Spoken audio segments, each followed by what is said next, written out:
लोकसभा चुनाव का आगाज़ हो चुका है। लगातार जो है प्रत्याशी जो है अपने अपने लोकसभा में जो है तैयारियां कर रहे हैं। ऐसे में दक्षिणी दिल्ली से जो है रामवीर सिंह विधूड़ी जी को भी बड़ा समर्थन मिल रहा है। आप लोग भी जगह जगह सभाएं और मीटिंगें कर रहे हैं, पदयात्राएं कर रहे हैं। कैसा माहौल देख रहे हैं आप इस बार, और क्या लगता है इस बार रामवीर सिंह विधूड़ी जी यहाँ से विजय होंगे? जी नमस्कार दीप जी, मैं प्रवीण सिलोनिया एडवोकेट, भाजपा कार्यकर्ता और महरौली जिले में मैं उज्ज्वला योजना को देख रही हूँ। देखिए, हमारे जो सांसद जी हैं तो सांसद ही हैं वो हमारे, वैसे तो प्रतिपक्ष नेता भी हैं और 50 साल का उनका अनुभव है। वो ग्राउंड से लगा के उन्होंने अपने जीवन को जिया है, काम किया है प्रत्येक कार्यकर्ता के लिए, और इतने सभ्य और सौम्य हैं कि अगर कोई कार्यकर्ता उनको किसी काम को लेकर के व्हाट्सएप पे भी एक मैसेज डाल देता है तो उस बंदे का काम व्हाट्सएप के द्वारा उनको जब मैसेज प्राप्त होता है तो उनका काम हो जाता है। जैसे अभी जिस तरह का चुनाव का माहौल चल रहा है, प्रत्येक जन जन यही चाहता है, प्रत्येक जन जन के दिल में वो छाए हुए हैं, बसे हुए हैं। सभी चाहते हैं कि वो बहुत ज्यादा भारी बहुमत से जीते, और जिस तरह से वो काम कर रहे हैं, एक एक कार्यकर्ता से, एक एक ग्राउंड पे एक एक इंसान से वो मिल रहे हैं, सबकी समस्याएं वो सुन रहे हैं, सबकी समस्याओं को सुलझाने का वादा नहीं कर रहे बल्कि साथ साथ समस्याएं सुलझा भी रहे हैं, क्योंकि अभी तो वो प्रतिपक्ष नेता में भी काम कर रहे हैं।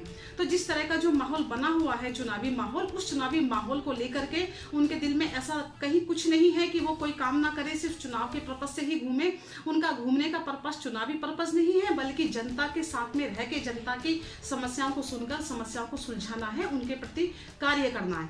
और ये रुझान आ रहे हैं हमारे सामने। उनको इस चीज से मतलब नहीं है कि वो किसी पार्टी का कार्यकर्ता है या किसी पार्टी से जुड़ा हुआ है। उनको सिर्फ जनता से मतलब है और जनता के प्रति जागरूक है, जनता का कार्य कर रहे हैं। 50 साल का उनका अनुभव ऐसे ही अनुभव नहीं है, जनता के दिलों में बसते हैं रामवीर विधूड़ी जी। हाँ, जिस तरह से अगर हम दक्षिणी दिल्ली की बात करें हैं तो कई भाजपा में जो है नेता शामिल हुए हैं, अलग अलग पार्टियों के जो है बड़े दिग्गज नेतागण भी जो है भाजपा में शामिल हुए हैं। उसका कितना फायदा आपको लगता हुआ मिलता हुआ नजर आ रहा है? जी बिल्कुल, पूरा फायदा है। जैसे अभी आप देख रहे हैं इंडी गठबंधन के बारे में, तो इंडी गठबंधन कहीं नजर नहीं आता, कांग्रेस कहीं नजर नहीं आती। इंडी गठबंधन में खुद फूट पड़ी हुई है।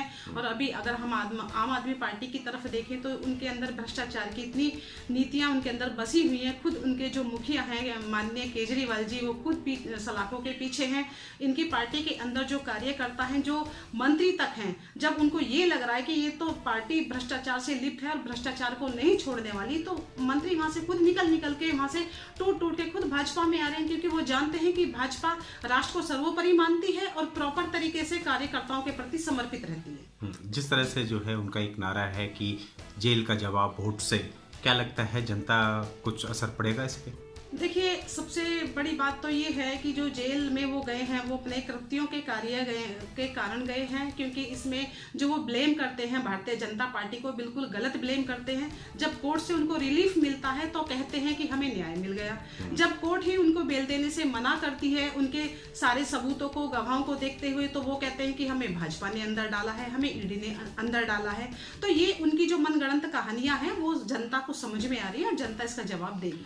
दक्षिणी दिल्ली के हम अगर बात करें तो दक्षिणी दिल्ली में कार्यकर्ताओं में कितना जोश आपको नजर आ रहा है, और खासतौर से महिलाओं में कितना जी, महिलाएं तो बहुत पूर्ण रूप से पार्टी के प्रति भी और अपने जो हमारे रामवीर विधूड़ी जी हमारे प्रत्याशी, उनके प्रति भी पूरी तरह से अपने कार्य को लेके अपने जन जन से मिल रही हैं, और अपने जितने भी उनके क्षेत्र बनते हैं, चाहे वो मंडल हो, चाहे वो हमारा जिला हो, या हमारी पूरी साउथ दिल्ली प्रॉपर तरीके से कार्य कर रही है। और हमें जो रुझान मिल रहे हैं वो यही मिल रहे हैं कि इस बार 400 पार। यानी हम कह सकते हैं कि मोदी जी की जो योजनाएं थी वो लोगों के दिलों पे राज कर रही है, और इस बार फिर एक बार मोदी सरकार। जी बिल्कुल, एक बार फिर मोदी सरकार और 400 पार, क्योंकि जिस तरह से महिलाओं के लिए मोदी सरकार ने कार्य किए हैं, जैसे उज्ज्वला योजना हो गई, जनधन योजना हो गई, मुद्रा लोन योजना हो गई, और भी बहुत सारी योजनाएं हैं जहां झुग्गी वही मकान हो गया, घर घर नल पहुंचाना, लखपति दीदी हो गई, और 33% का आरक्षण जो महिलाओं को मोदी सरकार ने दिया है। आज तक किसी भी सरकार ने महिलाओं को इतना मान सम्मान नहीं दिया। नारी शक्ति वंदन में जो उन्होंने जो ये कार्य किया है, ये सिर्फ एक हमारे देश की पहचान नहीं, बल्कि इससे विदेश के अंदर भी एक बहुत बड़ी पहचान बनी है कि 33% का आरक्षण महिलाओं को देकर एक बहुत बड़ा सम्मान भारतीय जनता पार्टी ने दिया है। तो यानी आप कंफर्म है कि अब की बार 400 पार और फिर एक बार मोदी सरकार? जी बिल्कुल कंफर्म है, क्योंकि जिस तरह से माननीय प्रधानमंत्री नरेंद्र मोदी जी ने कार्य किया है वो देश के अंदर ही नहीं बल्कि विदेशों में भी अगर हम नजर डालें तो जिस तरह से उन्होंने कार्य किए हैं। आबू धाबी में 27 एकड़ में फैला मंदिर, हिंदू मंदिर, जिसको जो एक विदेशी सरकार ने बनाया है और एक मुस्लिम कंट्री ने बनाया है, और ये प्रेरणा जो मिली मोदी जी से उनको, वो भी उस चीज़ के एक तरीके से मुरीद हो गए। पूरा विश्व मोदी जी के मुरीद हो गया और देश के अंदर जो कार्य किए हैं उसकी छाप पूरे विदेश में पड़ी हुई है। और आज अगर देखा जाए तो भारत विश्व गुरु की तरफ बढ़ रहा है। हमारी अर्थव्यवस्था भी 5वें नंबर से तीसरे नंबर पे पहुंच रही है। और इसके अलावा भी अगर हम देखते हैं तो जिस तरह से देश के अंदर कार्य किए हैं वो सारे के सारे कार्य भारतीय जनता पार्टी को 400 पार कराने। यानी हम कह सकते हैं कि दक्षिणी दिल्ली से आप बिल्कुल आश्वस्त हैं कि ऐतिहासिक जीत होगी रामवीर सिंह विधूड़ी जी? जी बहुत भारी बहुमत से जीत होगी रामवीर विधूड़ी जी की। 400 पार, मोदी सरकार फिर एक बार। क्या कहना चाहेंगे सभी मतदाताओं से और अपने दक्षिणी सभी मतदाताओं से मेरी अपील है कि जैसे भारतीय जनता पार्टी के दिल में बसता है नेशन फर्स्ट, वैसे ही हर प्रत्येक नागरिक के दिल में भी बसता है नेशन फर्स्ट, क्योंकि देश है तो हम हैं, बाकी कुछ नहीं है।